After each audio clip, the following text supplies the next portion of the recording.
and I didn't hear Coach Gautier bark my name. My best friend Pete nudged my shoulder.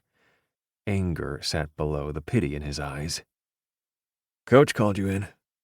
I stood, my muscles groaning because I hadn't stretched.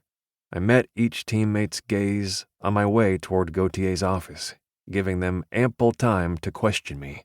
Each one dropped his eyes. Felix, my other good friend and our goalie, clamped his jaw tight, just as angry as Pete was.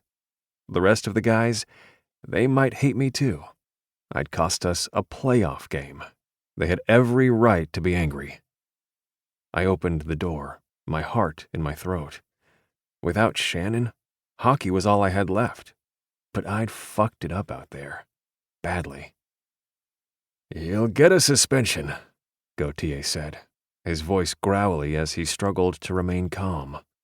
I hung my head. "Which means we're without our best defensive lineman. For the rest of the fucking finals." Inhaling through my nose, I remained silent, my hands fisted. Had I let Shannon take my career, too? Hockey paid for her to attend that fancy law school.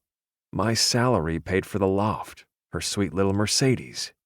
Oh, she'd liked the trappings of my life, just not enough to have my kids and tie herself to me forever. That's what I thought we'd agreed to when we exchanged vows 7 years ago. I ignored the throb in my right fist. Dukovsky had deserved each punch. "Nothing to say?" Gautier made a disgusted sound. "I expected more out of you, Cormac."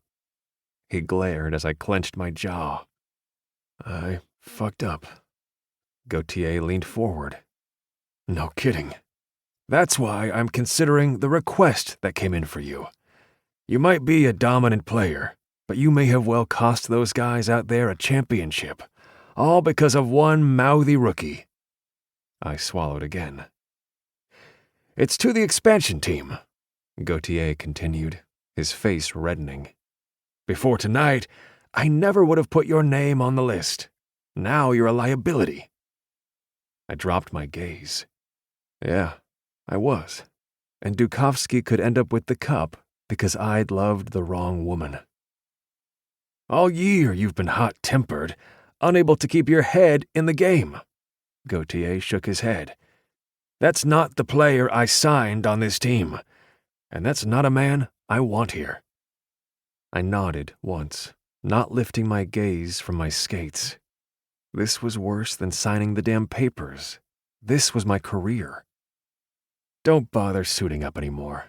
Soon as those boys finish the season, you're gone." At least I could still play hockey. Sure, it was an expansion team in Houston, a city I knew nothing about, in a state I found miserably hot. I settled on the bench back out in the locker room, still not bothering to remove my sweater or pads.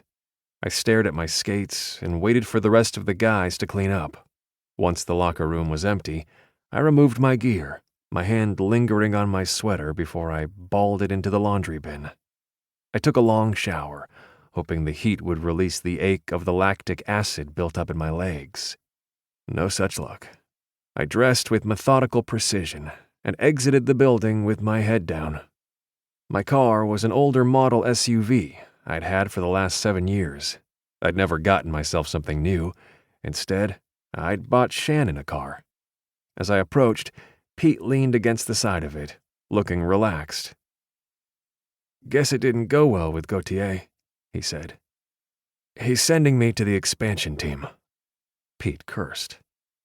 "Houston? What do they know about hockey?" "Does it matter? I cost you guys the game, maybe the title." Pete rested both hands on my shoulders. "You're good, Bouchard, but you're only one defenseman. We're a team. You don't have to shoulder this alone." I glanced away, jaw tight. "Yeah, I do. I should have known better." "Then to love your wife? Hell, I still don't get it. Shan loves you too. Everyone can see it. What happened?" I met his gaze, and everything cracked open. "She doesn't love me enough to have a child with me."